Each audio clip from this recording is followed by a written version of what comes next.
কার বাড়ি যাবা? তোমার বাড়ি যাবো না? তোমার গাড়ি রেজিস্ট্রেশন কই? গাড়ি রেজিস্ট্রেশন কই লাগাইল না এখানে? ছুটি গেছে আর কি মানে কিন্তু তোমার ফালানি কথা খেয়ে কইছে ঝাপড়াগুলা আমার হয়ে যাও। কার বাড়ি যাবরা? তোমার বাড়ি যাবরা নি? তো তোমার বাড়ি যাবরা না ফালানি কথা খেয়ে কইছে তোমারে? কোনো পারমিশন আছে নি যে তুমি ফালাই দে? তো তুমি খেলা জিগে ফেলাইছো? হ্যাঁ এটা কি ট্রান্সফার না? এটা নদিলে ভিডিও দেখছো না? আমার চ্যানেলের মাঝে তুমি ভিডিও দেখছো না? দেখছো না?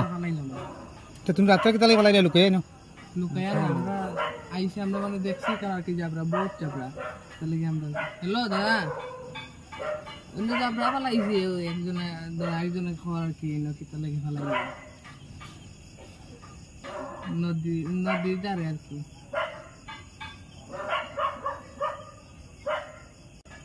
তোমার লগে কথা বলে আমি ফোনটা রাখো। নেক্সট টাইম থেকে এলে ফেলাই না কিন্তু।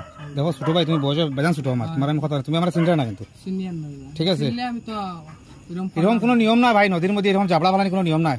তখন থামাই তোমার 10,000 টাকা ফাইন করাইতে পারবো আমি।